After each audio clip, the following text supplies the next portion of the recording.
corramos con resistencia la carrera que tenemos por delante, mirando a Jesús, el fundador y perfeccionador de nuestra fe. Si tuvieras que sentarte durante una hora en una habitación totalmente silenciosa, eso podría ser muy impactante. El silencio sería ensordecedor. Hay momentos al correr la carrera de la vida en los que debemos acallar los ruidos a lo que estamos tan acostumbrados. Apaga la música, la televisión y sí, inclusive el radio. Vas a descubrir que lo que queda es la voz suave y apacible de Dios. Quédate con nosotros. Desde la Iglesia Moody en Chicago, esto es Correr para Ganar con el Dr. Erwin Lutzer, cuya enseñanza clara nos ayudará a cruzar la línea de llegada.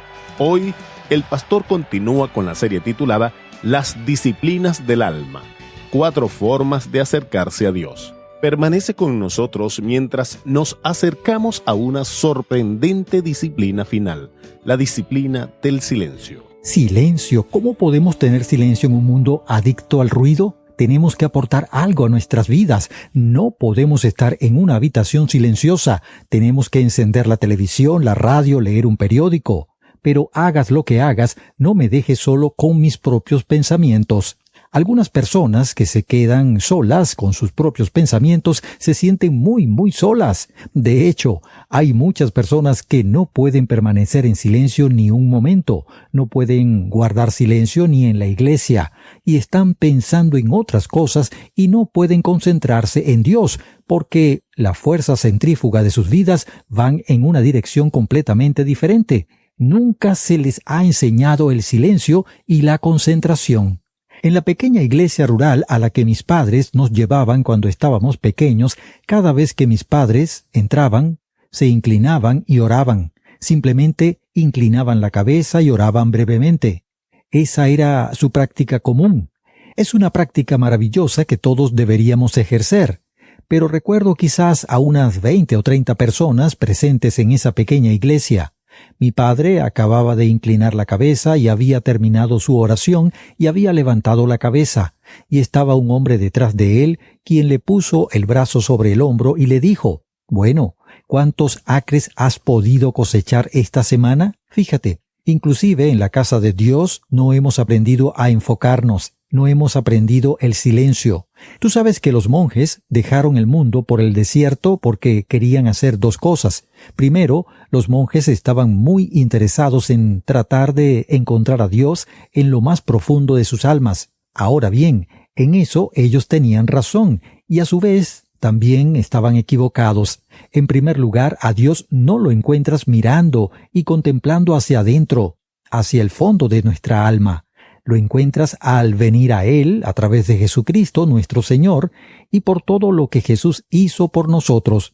Pero dicho esto, una vez que entendieron eso, la idea de conocer a Dios y contemplar a Dios era muy bíblica, y algunos de esos monjes, después de pasar mucho tiempo en los monasterios, salieron y tuvieron maravillosos ministerios transformadores. Pero había una segunda razón por la cual ellos fueron al monasterio, y es que querían demostrar que Dios era suficiente para el alma humana.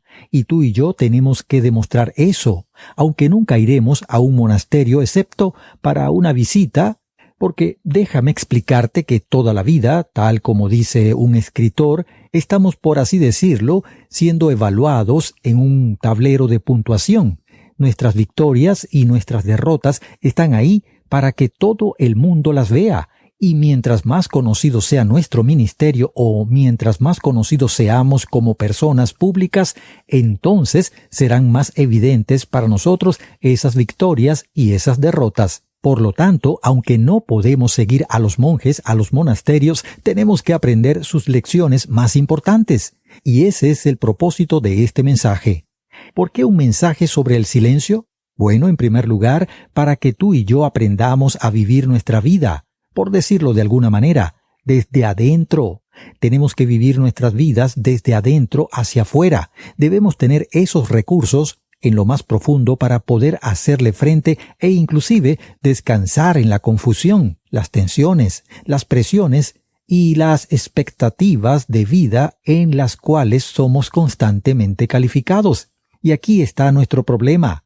Nuestras mentes son como vagabundos inquietos que van y vienen por la tierra, revoloteando de un lugar a otro. Y por lo tanto, si seguimos nuestras almas, nuestras mentes, de una ansiedad a otra, de una inseguridad a otra, de un pensamiento celoso a otro, de una idea a otra, y si simplemente seguimos nuestras mentes donde quiera que nos lleven, ellas no estarán centradas en Dios. Debemos estar tranquilos, y lo que descubriremos son los recursos internos para hacer frente al mundo exterior, viviendo la vida desde el centro. Y por cierto, en segundo lugar, la Biblia dice, en quietud y confianza está vuestro poder. Bueno, hay una razón por la cual hablo acerca de esto, y es que ha sido mi descubrimiento, y estoy seguro de que ha sido el tuyo también, y es que es en esos momentos de tranquilidad cuando quizás hacemos nuestra mejor adoración a Dios. Oh, tú puedes decir, pensé que adoramos a Dios mejor cuando vamos a la iglesia. Sí, con toda seguridad, allí hemos tenido música maravillosa que ha elevado nuestras almas a Dios, pero ha sido mi experiencia que debemos guardar silencio antes de cantar y debemos hacer una pausa antes de orar. Estoy hablando acerca de una idea bíblica, el silencio, que es capaz de transformarnos en un pueblo diferente. Sé que a veces puedo exagerar cuando hablo del poder de Dios y su gracia, pero realmente creo que eso es cierto. Es posible que estés sufriendo de adicciones, complejos, problemas, ira y amargura, y de todo eso, y que es posible que tu vida cambie permanentemente a través del precioso regalo del silencio en la presencia de Dios. Bueno, con esa introducción, quiero que tomes tu Biblia y busques el Salmo 62 en el Antiguo Testamento. La mayoría de los eruditos creen que ese salmo fue escrito cuando David estaba huyendo de Absalón, y lo creen debido a su similitud con otro salmo que David escribió cuando estaba huyendo de Absalón. Si eso es cierto y tenemos razones para creerlo, imagina las condiciones bajo las cuales se escribió ese Salmo 62. David, como recordarás, el gran rey de Israel, tuvo un hijo llamado Absalón, quien comenzó a robarle el corazón a la gente mediante la crítica sutil contra su propio padre. Ahora bien, David había cometido adulterio y eso era bien conocido. Eso era conocido a través de Israel. También era conocido en todo el país, por lo que su autoridad moral se había visto seriamente comprometida. Y entonces Absalón comenzó a apoderarse de parte del liderazgo que rodeaba a David, diciendo: «Tú sabes, mi padre es viejo y yo soy quien sigue en la línea para el reinado, y prefiero el reino ahora que después». Y de esa manera Absalón fomentó una rebelión que terminó siendo una guerra civil. Ahora bien, creo que todos estaríamos de acuerdo en el hecho de que en ese entonces David tuviera que vivir con temor porque estaba siendo acosado. Quiero decir que estaba corriendo de cueva en cueva mientras los hombres de Absalón intentaban encontrarlo. Pero agrega a eso algo más que estaba pasando, y es que se trataba de su propio hijo, por lo que era una espada de doble filo, ¿verdad? La espada del temor, la vergüenza y la humillación, y la espada de la traición. Algunos que son padres y me están escuchando pueden identificarse con eso, ¿verdad? Tal vez tienes un hijo o una hija que se ha levantado contra ti, que te ha atacado, y el dolor es profundo. Entonces, en ese estado de su vida, David escribió el Salmo 62. Quiero que sepas hoy que estoy leyendo la traducción de la Nueva Biblia de las Américas, y lo hago porque algunas de las traducciones traducen el versículo 1 del Salmo 62 diciendo: «Solo en Dios haya descanso mi alma». Bueno, quiero que sepan que la palabra en hebreo realmente es silencio, y esa es la forma como está traducida en la nueva versión. Así que estoy leyendo de ella, que es la traducción que tengo. La tuya puede ser diferente. En Dios solamente espera en silencio mi alma, de Él viene mi salvación. La palabra solamente se repite 5 o 6 veces en este salmo. De hecho, podríamos decir que tiene 3 párrafos de 4 versículos cada uno.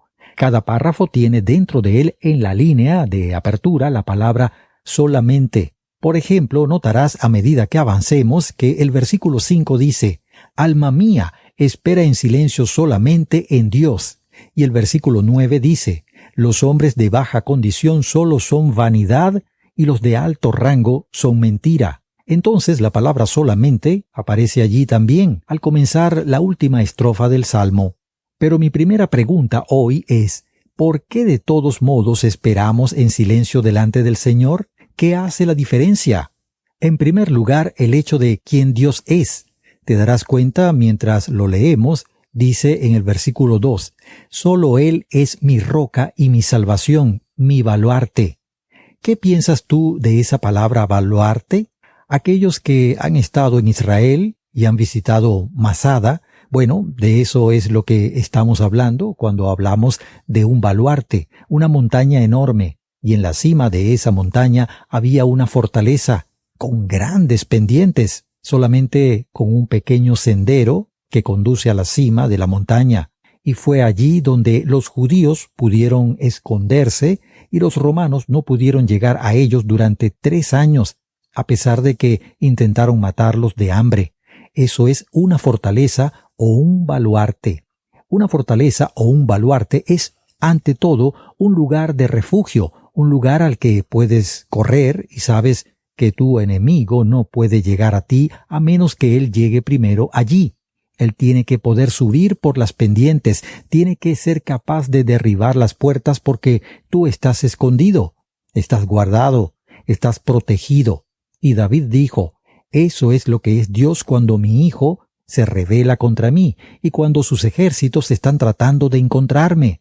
Ese es un lugar de refugio. También es un lugar de estabilidad porque la fortaleza estaba allí antes de que tú llegaras y estará allí mucho después de que te hayas ido. ¿Y no une Dios a las generaciones debido a su estabilidad y debido a su conexión? También es un lugar de descanso. Dios es nuestro refugio, nuestra fuerza, y es en Dios en quien descansamos, porque todas esas cosas pueden estar sucediendo fuera de ti y a tu alrededor, y aún así puedes estar en paz. Ahora bien, por supuesto, no estamos pensando en una fortaleza literalmente como una montaña. Estamos hablando de una fortaleza, estamos hablando específicamente de Dios. Y en Dios encontramos los recursos que necesitamos para hacerle frente a cualquier situación. Y fue por esa razón que David dijo, «En Dios solamente espera en silencio mi alma». En primer lugar, por el hecho de quién Dios es. Hay una segunda razón por la cual esperamos en silencio delante del Señor, y se trata del hecho de nuestra necesidad. David en ese momento estaba muy vulnerable. Te podrás dar cuenta de lo que dicen los versículos 3 y 4.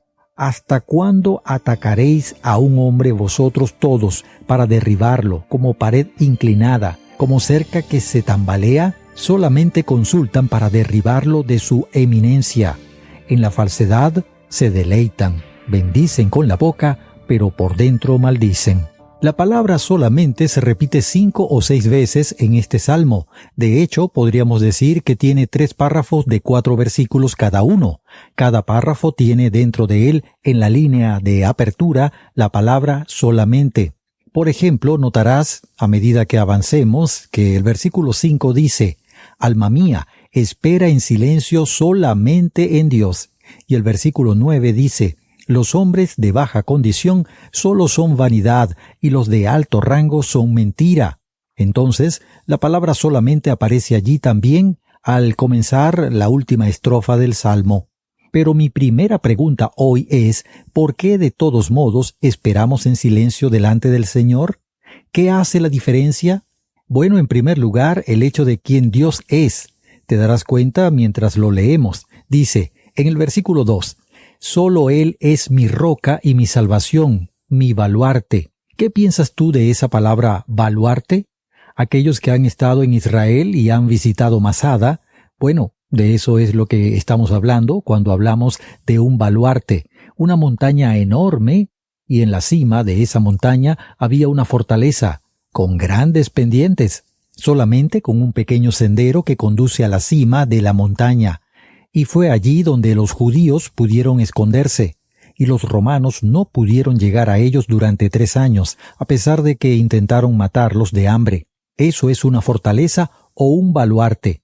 Una fortaleza o un baluarte es, ante todo, un lugar de refugio, un lugar al que puedes correr y sabes que tu enemigo no puede llegar a ti a menos que él llegue primero allí. Él tiene que poder subir por las pendientes, tiene que ser capaz de derribar las puertas porque tú estás escondido, estás guardado, estás protegido. Y David dijo, eso es lo que Dios es cuando mi hijo se rebela contra mí y cuando sus ejércitos están tratando de encontrarme. Ese es un lugar de refugio. También es un lugar de estabilidad, porque la fortaleza estaba allí antes de que tú llegaras y estará allí mucho después de que te hayas ido. ¿Y no une Dios a las generaciones debido a su estabilidad y debido a su conexión? También es un lugar de descanso. Dios es nuestro refugio y nuestra fuerza.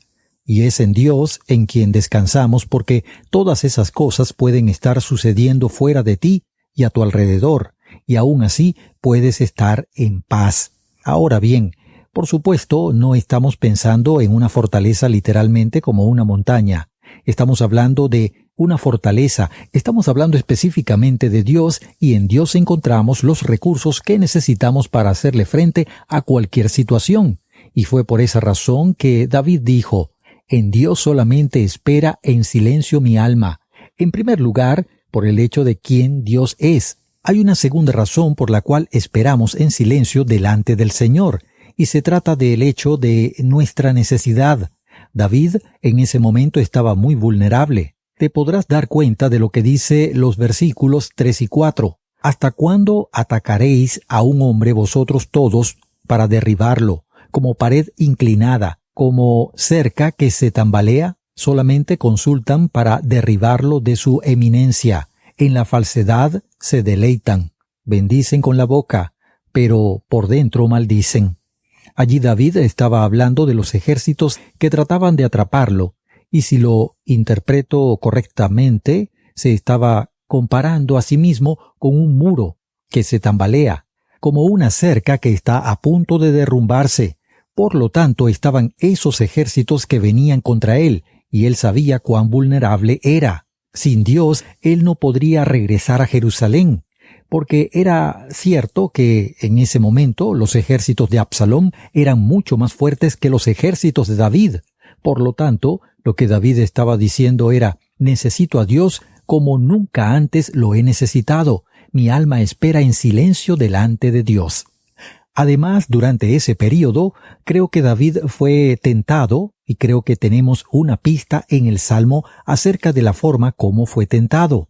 En primer lugar, tuvo la tentación de depender de la gente, de depender de sus propios ejércitos, y aunque ellos pudieron darle algo de consuelo, en última instancia, los seres humanos nos decepcionan. El versículo 9 del Salmo 62 dice, «Los hombres de baja condición solo son vanidad, y los de alto rango son mentira. En la alabanza suben, todos juntos pesan menos que un soplo».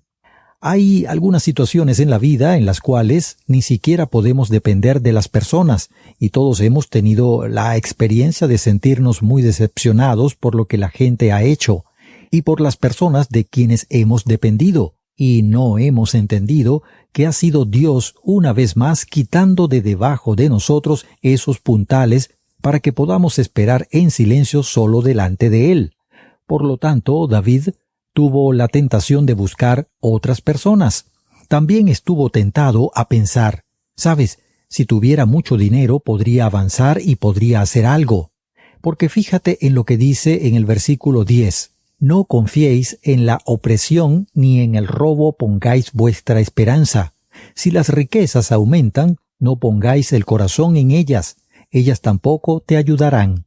Correr para ganar es un ministerio para ayudarte a encontrar y a seguir el plan de Dios para la carrera de tu vida.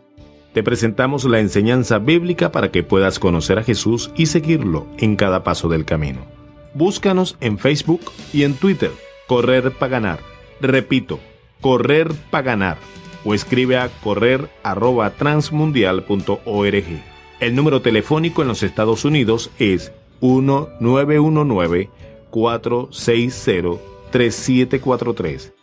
1-919-460-3743.